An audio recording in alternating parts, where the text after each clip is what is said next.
Oi, gente boa de Deus. Hoje eu estou aqui com você mais uma vez e falei já 7 vezes, essa é a 8ª vez na sequência, na parábola do filho pródigo. Cada vez que eu falo, eu rememoro a vocês o contexto de Lucas 15 e relembro que nós estamos de fato naquela sequência de Mateus, já no capítulo 20, e que eu pedi o consentimento a vocês para abrir um parênteses e trazer essas parábolas que aparecem só em Lucas 15, porque eu creio que elas são fundamentais. Eu estou outra vez me repetindo aqui. Parábola da ovelha perdida, da dracma perdida, dos dois filhos perdidos e do pai amoroso, do administrador infiel, a parábola do juiz iníquo, a parábola do fariseu e do publicano, e mais adiante nós vamos ler também, vamos ver a parábola do rico e do Lázaro, que está bem aqui no capítulo 16, verso 19. São parábolas importantíssimas que a gente não encontra no Evangelho de Mateus, nem tampouco no Evangelho de Marcos, nem no de João, só aqui em Lucas. E eu disse e repito meu Deus, quantas vezes a mesma repetição, do contexto, que Jesus contou essas histórias por causa da murmuração dos religiosos, dos fariseus e dos seus acadêmicos, que lhes davam garantias de que eles tinham a doutrina certa e que até Jesus tinha que se submeter aos usos, aos costumes, aos modos, às formas, aos estereótipos, aos conteúdos doutrinários desenvolvidos pelos seus rabinos e, sobretudo, ao legalismo que eles praticavam e ao espírito de apartheid, de separação, em relação ao qual eles viviam como se carregassem um fosso ambulante, cheio de crocodilos, impedindo os diferentes de se aproximarem deles. E cheios de juízo, estão com raiva até de Deus, que ame os pecadores, como eles ficaram com raiva de Jesus. E Jesus disse, eles me odeiam a mim porque odeiam ao meu Pai. Porque se eles amassem ao meu Pai, eles me amariam. De modo que quando Jesus entra em cena e manifesta sinais inequívocos, expressões completamente verificáveis do que poderia ser em toda a extensão da percepção e da cognição, do bom senso e da sabedoria humana espalhada por todas as criaturas lúcidas desse planeta, você chegaria à mesma síntese de que Deus é a cara de Jesus. É Pai de amor, de compaixão, de misericórdia, de verdade, de justiça. Ama as mesmas coisas que Jesus ama e vive e encarna. Por isso Jesus diz, eu e o Pai somos um, e quem me vê a mim vê o Pai. E Jesus diz isso a eles, olha, vocês estão com raiva de mim porque eu sou amigo de pecadores, recebo a eles e como com eles e me divirto com eles.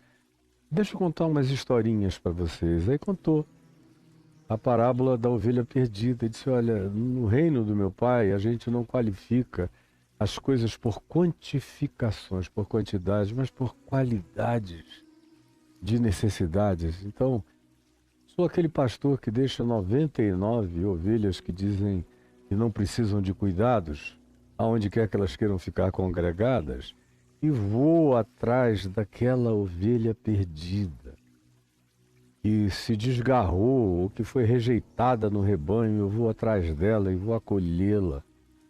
E ela vai conhecer meu cheiro e minha voz, e haverá alegria no meu coração, a mesma alegria que existe nos céus, diante do meu Pai e de todos os anjos multidimensionais, por um pecador que cai em si, que ganha consciência, que volta para o significado da vida. Tudo o que é meu é teu. Tudo que é meu é teu. Entretanto, era preciso. É uma necessidade universal.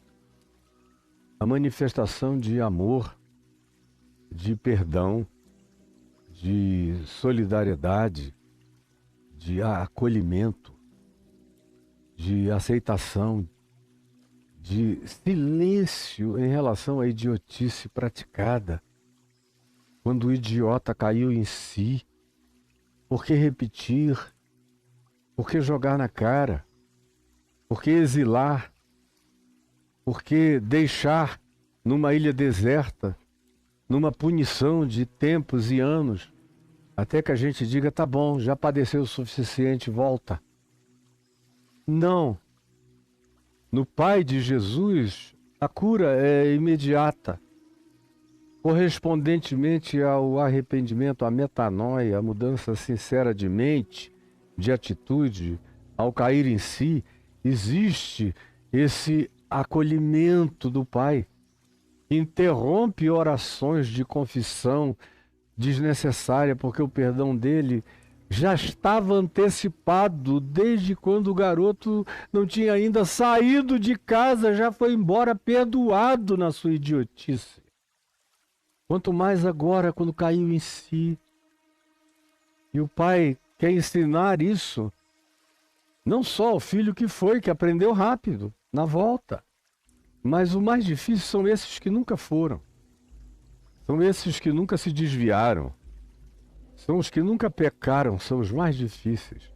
Os que nunca pecaram pecados explícitos, pecados exteriores, pecados verificáveis, pecados reportáveis, pecados narráveis, pecados historiáveis, pecados factualizados. Esses são os mais difíceis. E eu só falei de coisas da cara para fora, de pecados exteriores, porque da cara para dentro, todos pecaram. E todos igualmente carecem da glória de Deus. Todos são idólatras, todos não amam a Deus acima de todas as coisas, não amam. Todos tomam o nome de Deus em vão, de acordo com a conveniência. Todos não santificam a Deus em suas vidas, no seu cotidiano, cheio de amor, de temor do Senhor e de graça solidária para com o próximo, que é o que agrada a Deus. Todos mentem, todos adulteram no coração, na imaginação, na mente, na subjetividade. Todos testemunham falso, ou todos dão a entender, ou todos insinuam, ou todos pensam com a frequência da falsificação acerca do outro, ou todos imaginam maldades sobre os outros, embora não tenham a coragem de confessar, e todos cobiçam. Cobiçam o pecado do outro, cobiçam os prazeres que o outro teve, a coragem que o outro teve, o risco que ele correu e agora sobreviveu. E eu fico com ódio dele ter tido essa coragem que eu não tive.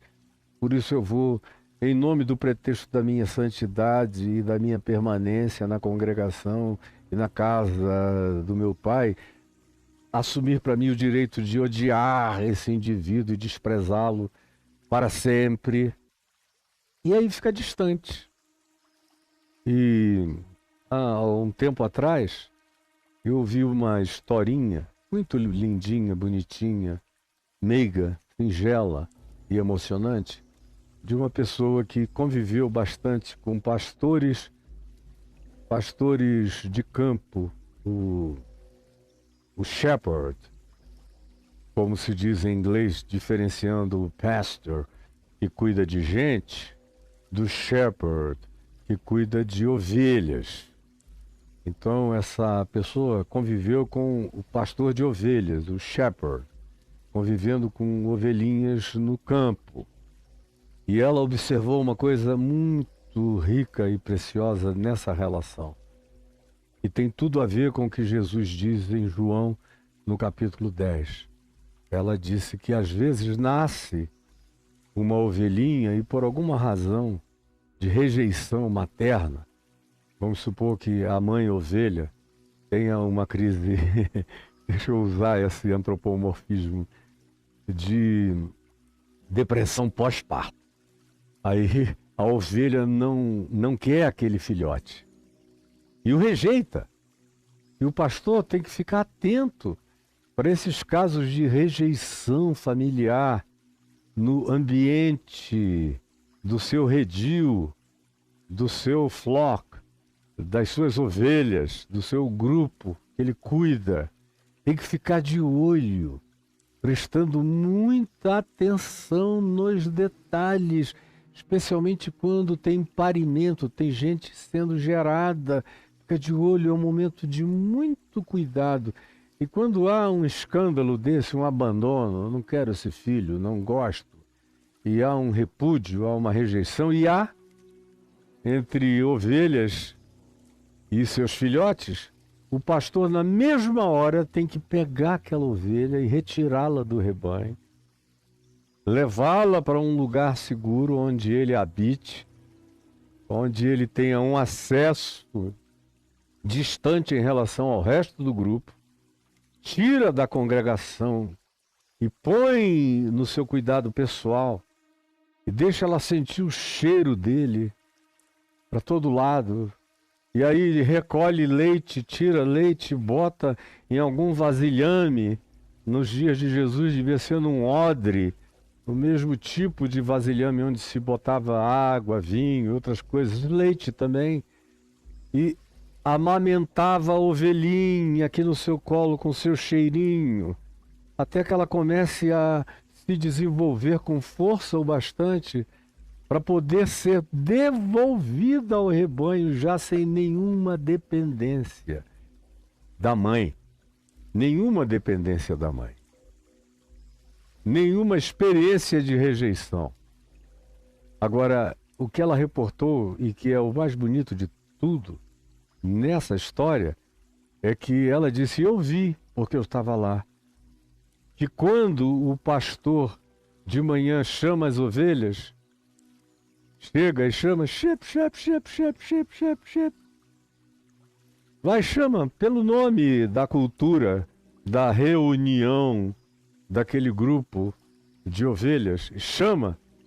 As primeiras que correm para ele são todas aqueles que tinham sido rejeitadas pela mãe e, consequentemente, pelo todo da congregação. Porque não havendo uma mãe para acolher, o que a congregação vai fazer com aquele ente rejeitado por quem devia amá-lo? São os primeiros que correm para o pastor. Como Jesus disse, as minhas ovelhas, as minhas, essas que eu particularmente cuidei, filhas da rejeição, do abandono, do desprezo, das atitudes de não identificação, dizendo: eu não te reconheço, você não é da minha família, você não saiu de mim, você não faz parte de mim, você não tem nada a ver comigo, eu não tenho nada a ver contigo. E aí o pastor diz: não, ela tem tudo a ver comigo, é minha ovelha, é minha dracma, é meu filho, é meu. E eu não o desconheço, não o rejeito, não o abandono, jamais, sob hipótese alguma. Nenhum deles se perderá, eu conheço e os chamo pelos nomes. E eles me conhecem a mim, reconhecem a minha voz. Por isso, de modo algum, seguirão a voz dos estranhos, porque eles foram criados não naquela congregação da impessoalidade, mas porque foram rejeitados por esse grupo, foram criados no cheiro do meu hálito, da minha pessoalidade, da minha intimidade. Por isso são os mais próximos, são os mais confiantes no meu amor e são os primeiros que ouvem de longe a minha voz e correm para mim. Essa história da vida real, da existência pecuária, da criação de ovelhas, ilustra exatamente tudo o que Jesus é, e o Evangelho mostra que no caso específico do trato de Jesus com as pessoas humanas, foram essas ovelhas rejeitadas, essas ovelhas perdidas, esses filhos que saíram por razões diferentes e diversas. No caso aqui do pródigo, não foi rejeição do pai jamais. Mas foi rejeição dele pelo pai, foram suas crises pessoais e existenciais que o levaram para longe, como ele quis ir no exercício do seu livre-arbítrio. Mas agora, a primeira coisa que o pai faz quando ele volta é abraçá-lo, é chamá-lo para sentir seu cheiro. Ele está podre, esse garoto, de cheiro de porcos e de babugem, e de falta de banho, sabe Deus por quanto tempo. Mas o pai vai e abraça, enfia o nariz dele no seu cabelo, no seu pescoço, na sua barba, deixa ele sentir a imutabilidade do aconchego do seu amor, e aí o veste, o faz sentir o cheiro das roupas do seu armário, do seu quarto, do lugar que ele abandonou como família, como a casa do pai, o cheiro do que o pai preservou para ele, e o veste com essa roupa boa, e o afirma, e o valida, e põe anel no dedo, sandália nos pés, e o introduz no cenário social das amizades perplexas, que são agora outra vez convidadas para voltarem e se alegrarem com o pai. É a mesma emoção passada na história do pastor com as ovelhas rejeitadas e no carinho dele quando pega e as separa dessa congregação, para que elas não tenham traumas congregacionais e provem o amor desse que não rejeita e que disse: teu pai e a tua mãe te abandonarem, eu todavia te acolherei, porque eu carrego o teu nome gravado na palma das minhas mãos. E é esse que diz para esse filho mais velho, que não teve essa experiência do amor de Deus. Ele não saiu da congregação, mas ele se manteve tão formal, tão distante, tão doutrinário, tão catequético, tão moral, tão cheio de usos e costumes, tão exterior, tão para fora, tão das ordens cumpridas e não das alegrias do trabalho e da produção feliz e da frutuação natural. Tudo nele era uma obrigação em relação a Deus, em relação a trabalho. A ação missionária dele era por causa do céu, do inferno, ou do galardão, ou do prêmio, ou seja lá do que seja, mas espontaneidade, amor puro e simples. Mesmo que não houvesse céu, não houvesse inferno, eu vou anunciar essa graça de Jesus para ela, porque não existe nada melhor do que viver com essa segurança de ser amado. O inferno não é tema de nada, nem o céu tampouco. O tema é que Cristo em vós é a esperança da glória. Cristo em vós é Deus em vós, é o Pai em vós. É a Shekinah, é a densidade da presença de Deus habitando você. É o Espírito de Cristo em você. É o cheiro de Deus em você, é a intimidade de Deus, é o hálito de Deus. É para isso que a gente é chamado, é para esse usufruto. Meu filho, tudo que é meu é teu. Tudo que é meu é teu. Entretanto, era preciso, para nós sermos minimamente uma família saudável, sadia. Eu não tenho como me reprimir no meu amor. Eu não tenho, em relação a nenhum filho meu. E não é porque eles são ótimos, fáceis. Eu já tive um filho maravilhoso, que eu amei como a minha própria alma, e que durante uns 5 anos me deu muito trabalho, graças a Deus, nem de longe o trabalho que eu pessoalmente dei aos meus pais. E deles recebi amor indelével e irreversível e unilateral. Por isso eu estou aqui. E foi o mesmo que eu dei ao meu filho. Atravessei os infernos com ele e saímos do outro lado juntos. Sem rejeição, sem fosso, sem separação, com liberdade.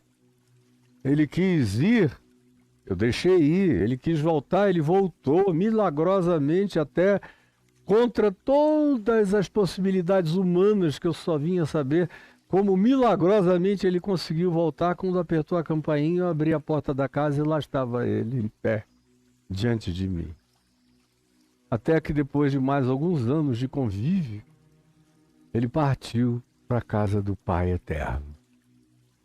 E o meu coração sentiu todas as tristezas da saudade e todas as alegrias da glória eterna, da qual o meu filho Lucas já se tornou herdeiro, da plenitude absoluta do galardão do amor em Cristo Jesus, o nosso Senhor.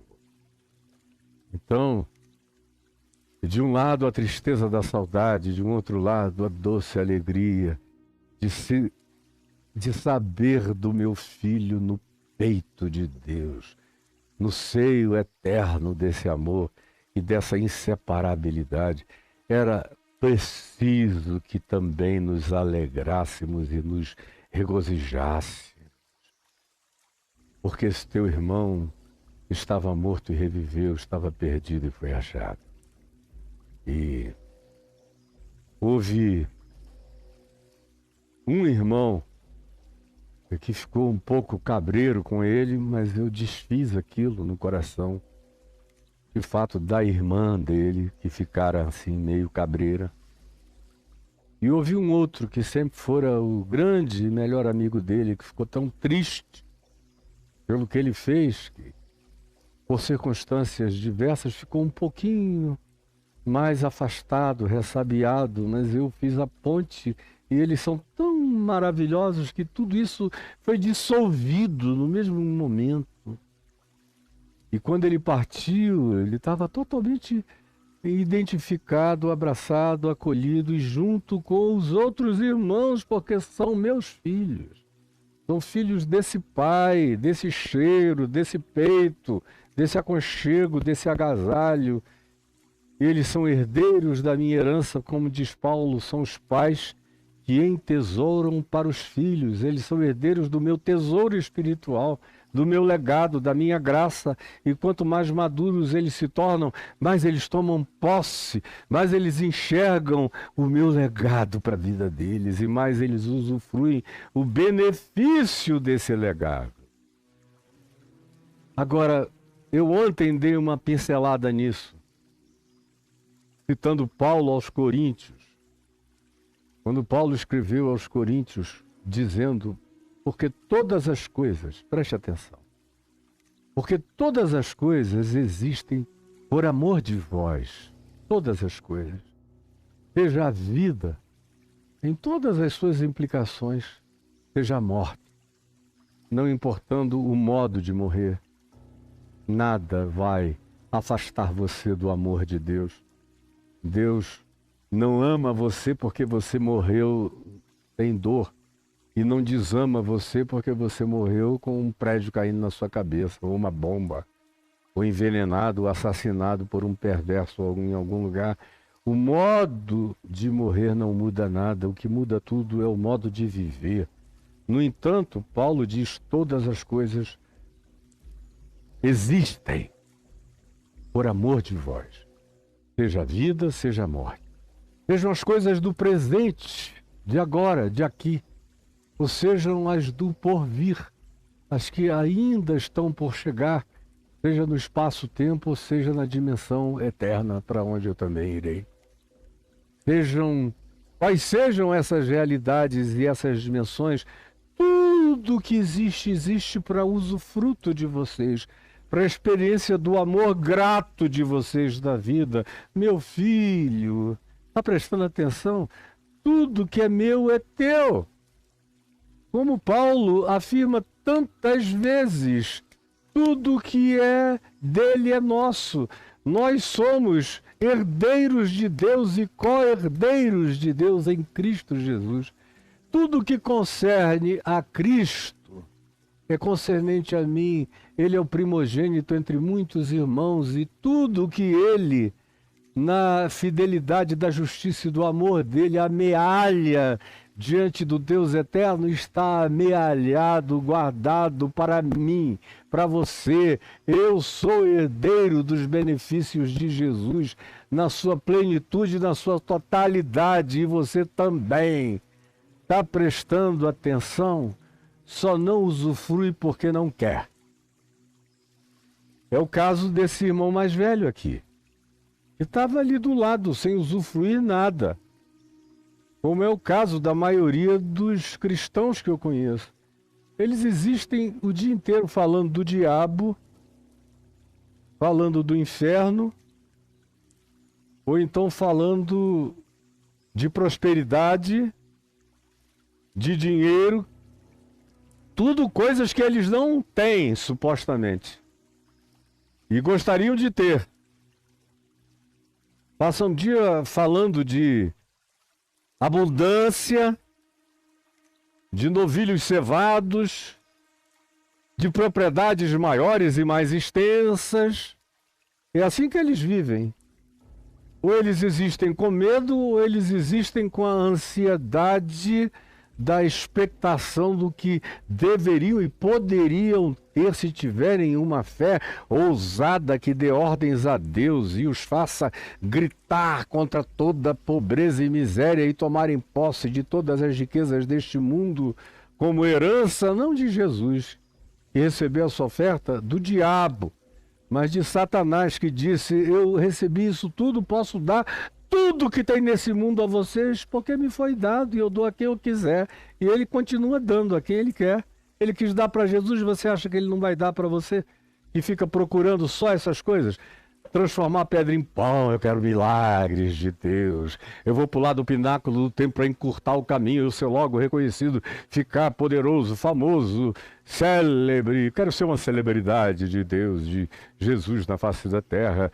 E quero todos os poderes deste mundo. Vou subir a colina, as 7 colinas do poder e do domínio e da prosperidade. Ou seja, são discípulos de Satanás, seguidores do diabo, que transformaram o que Jesus chamou de tentação em bênção de prosperidade. São vocês. Eu vou pedir a Clarinha para fazer um recorte dessa parte, para mandar para todo mundo, não é possível. E você está aí vivendo como esse irmão mais velho, como um miserável. Eu fico olhando até esses que são donos de mega churches, mega igrejas, são os donos do negócio, dos shows. Ficam celebrando, a Globo nos chamou para que a gente faça show musical com eles. A Globo só está interessada em grana, cara. E se vocês representam um nicho de alienados doidos, mas que assistem televisão e compram margarina, bebem refrigerante, ou isso, aquilo, consomem sabonete, roupa ou carro, tá tudo bem. Quanto mais consumistas vocês forem, mais interessantes vocês serão para qualquer um que se alimente de gente, de venda, de consumo e de mercado. É só isso. Não há nenhum amor especial por Jesus nisso. Nenhum. Nada. E quanto a vocês, é só mais uma casca de banana, porque vocês não sabem nem receber esse tipo de ovação, surtam, ficam se sentindo extraordinários, ficam contando essas historinhas do púlpito como se tivessem recebido uma visitação de sabedoria, luz, graça, amor, conhecimento, discernimento, bondade, e tivessem ficado cheios do Espírito Santo. Contam essas historinhas. Ah, sabe quem me ligou? Agora nós vamos ter isso. Agora a gente é dono de banco. Enquanto vivem espiritualmente numa miséria. Espiritualmente são miseráveis e vocês parecem que não conseguem enxergar. O cara está lá, nadando de braçada nas prosperidades exteriores, e a mulher morrendo de aflição, de frustração, de desamor, de saudade do que um dia ela teve, já não tem mais há muitos anos, maltratada, abandonada, largada, rejeitada, mal amada, que não é usufruída como mulher sexualmente. Lá na igreja tem até um curso de maçonaria, de legendários, para ensinar a ser homem, mas o próprio marido dela, que é o diretor do curso, é um tosco, um grosso, um ogro. Os filhos o obedecem por medo. E aí você vê cada vez mais as mulheres se desesperando, mulheres se suicidando, mulheres que têm que tomar tanto anestésico para suportar a dor da existência que um dia exageram e tomam uma overdose. E não são 2, 3, 4, 5, 6 casos, não, são milhares pelo país afora. Só que a maioria deles não tem publicidade, são anônimos, sofrendo, mas praticando o mesmo espírito desse irmão mais velho. Odeiam o próximo diferente, não querem ser amigos daqueles aos quais o Pai se amazia com amor eterno e irreversível, não querem entrar na festa da celebração da graça de Deus, não toleram o evangelho da graça, o que eles querem é a prosperidade das promessas, das leis de Moisés. Façam isso que eu dou aquilo, na barganha permanente do primitivismo que em Jesus está superado. E existem como entes infelizes, como esse filho mais velho é um ser infeliz. Como a grande maioria desses todos que estão aí, estão sorrindo só da cara para fora, para dentro é muita frustração, muita infelicidade, muita tristeza, muita decepção com o Deus que eles dizem confessar. Eles só não sabem qual é a porta de saída. Estão ali vivendo naquele ciclo. E como eles não conseguem usufruir, nem aprender, nem receber a graça pela fé, a bondade que já lhes foi concedida, eles vão, com o passar do tempo, se tornando entes amargurados, infelicíssimos. E quanto mais infelizes, como esse irmão mais velho, mais odeiam quem se permitiu liberdades que eles abominam. Quem que se deu mal até que enxergou, caiu em si, voltou, vai ter que carregar o karma de ter tido a coragem de um dia ter desejado o pai morto. Não há mais perdão para esses. Tudo é pecado contra o Espírito Santo. Acerca do que não há perdão nem no céu, nem na terra, nem em lugar nenhum. Todo mundo que saiu da casa, que deixou a congregação, está perdido para sempre, de acordo com a teologia, com a concepção do irmão mais velho, que é o caso de muitos de vocês. E não usufruem o que está dado. Tudo que existe, olha só o que existe. Dá uma cortada para essa câmera aqui. Acho que no mínimo você está vendo uma grama em descida, verde. Lá embaixo tem flores para todos os lados. Tem água caindo aqui, tem peixe dentro dessa água. Meu Deus! Só aqui nesse pedacinho, para onde eu olho, tudo é lindo. Tanta beleza. Que eu usufruo. Que vem da graça de Deus. Eu só semeio. O resto é milagre da terra, do chão, da água, do sol, da luz, da bondade, da ambiência divina, da presença de Deus. E as surpresas que eu tenho, só aqui nesse jardim. Quanta planta nobre que eu compro e planto aqui, eu já plantei tantas, que já tiveram o ciclo da sua vida e depois morreram. Algumas eu replanto, outras eu ponho no lugar delas experimentos vegetais novos, de outras espécies, e aí vem as surpresas. Cocô de passarinho. Como tem muito passarinho aqui, e arara, e anum, e bem-te-vi, e sabiá-laranjeiras, e sabiás, e todo tipo de pássaros menores, e colibris, e beija-flores, e borboletas, e tudo. Tem uma fertilidade enorme acontecendo de dia e de noite aqui. Aí de vez em quando eu olho, eu vejo uma flor nova brotando, eu digo, olha, não toca aqui, vamos preservar isso aqui. Foi o senhor que plantou? Eu digo, não, foi cocô de passarinho. Olha que coisa mais linda. Ele trouxe de algum outro lugar distante e soltou aqui, e o chão é bom e fértil, e em se plantando nesse terreno, tudo dá. E aí ainda tem essas surpresas. Eu olho para a terra inteira e vejo o meu lar. Eu não vejo fronteiras, eu não reconheço vistos. Eu não acho que o Donald Trump seja dono nem do umbigo dele. Ele é um dos entes mais alienados do planeta Terra e mais enlouquecidos e ensandecidos. Como eu não acho que o Putin, que se alimenta de bomba atômica, seja alguém que usufrui qualquer coisa, é um desesperado, é um angustiado, é um infeliz. Como o Netanyahu, que está lá, que não sabe se continua matando criancinhas e velhos e queimando gente e destruindo milhões de pessoas, de vidas, de sonhos. Ou se atende a voz de tantos que crescem à volta dele, dizendo: não aguentamos mais, você está fazendo o nosso país ser odiado no mundo inteiro, a gente não acredita nisso que você está fazendo. Sai, mas ele não quer sair porque ele sabe que já existem medidas judiciais para que, se ele sair dessa guerra, ele seja preso imediatamente pela corrupção que ele praticou nos últimos anos acumuladamente. E agora seria preso também por crimes outros e variados. Então que morram os pequeninos e eu me preserve. Que ente mais infeliz e miserável é um ser desse?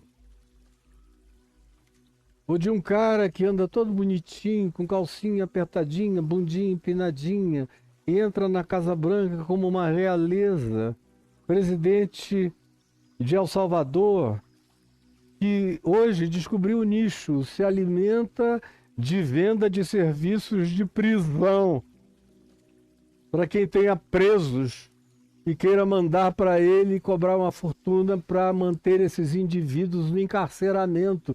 Imagina como é a alma de uma pessoa assim, como esse cara vai envelhecer. E esses todos que vocês conhecem em volta, que não enxergam nem a ponta do nariz, cegos que não têm nenhum horizonte imediato de esperança, tudo deles é só o que eles podem obter e consumir, olhando assim. São pobres, como Jesus disse, dos ricos de Laodiceia, da igreja rica do Apocalipse.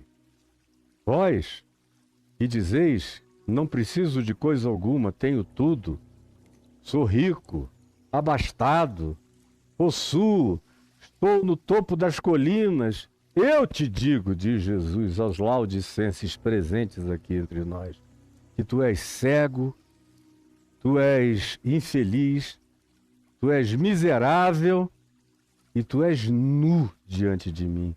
E tu estás fechado pela própria porta que tu trancaste por dentro. E me alienaste da tua vida. E não há ninguém que ouça. Não há ninguém que acolha. E todo mundo se confessando filho de Deus, cristão, e vivendo numa angústia miserável de coração. Dormem mal, acordam mal, mal-humorados, zangados. É palavrão para todo lado. É uma vida horrorosa, disfarçada de entes prósperos, donos de propriedades que eles não usufruem, de alegrias que eles não conhecem, de privilégios que o Pai concedeu, mas eles nunca abraçam, porque eles querem entrar num estado de competição com o próximo, com o pecador. Eles estão sempre olhando para outros que não fizeram nada e recebem amor e aceitam amor. Olham para outros que não viveram as vidas de monastério, de separação e de convento religioso deles, que ao contrário viveram as existências mais dissolutas muitas vezes, mas que de repente enxergam e voltam a si e ao Pai e aceitam o abraço, a graça, o perdão, e não discutem com a afirmação da validação divina para com eles, chamando-os de filhos. E eles não discutem essa filiação, não dizem: eu não presto, tem que esperar muito tempo para eu poder aceitar de novo alguma coisa. Não, são pessoas que sabem tanto que aquilo tudo tem a ver com quem o Pai é e não com quem eles são, que eles recebem tudo que o Pai lhes oferece, porque é graça mesmo, é bondade divina mesmo. Agora você está aí, infelicíssimo, indo de uma reunião para outra reunião, de um culto para outro culto, de um pastor para outro pastor, de prosperidade para outra prosperidade, de mandinga em mandinga, de rito em rito, de montanha em montanha, de intercessão em intercessão, de profetada em profetada, cada vez mais frustrado, cada vez mais feliz, cada vez tarado, mais tarado por cabritinhas e por cabritinhos da congregação. É só o que você é, um doente espiritual e psicológico como esse irmão mais velho. Eu não podia ir adiante para a parábola do administrador infiel que eu começarei amanhã, sem deixar repetidamente com você essa conclusão. E eu quero que você a entenda. E eu peço a Jesus que, na simplicidade infantil do que eu falei, tentando ser o mais simples possível, pensando nos meus netinhos mais jovens, porque os mais velhos são extremamente argutos, os mais jovens, para que eles pudessem entender quando vierem a ouvir, com a idade que hoje possuem. Assim eu trouxe isso a esses que aqui estejam, Senhor Jesus, na intenção de que eles entendam, creiam e recebam e discernam que todas as coisas existem para nosso usufruto, em amor, em graça, em carinho, em cuidado. Porque quem ama não destrói a criação. Quem ama preserva, cuida, interessa. Vê as digitais do amor do Pai em todas as coisas e trabalha em favor delas sempre e o tempo todo e não está em disputa com ninguém, porque sabe que a graça de Deus não exila ninguém que deseje o abraço e o acolhimento da eternidade e do perdão. É o que eu te peço, Jesus, que chegue ao entendimento e ao coração de todos os que estejam ou que venham a me ver e ouvir, em nome de Jesus. Amém e amém.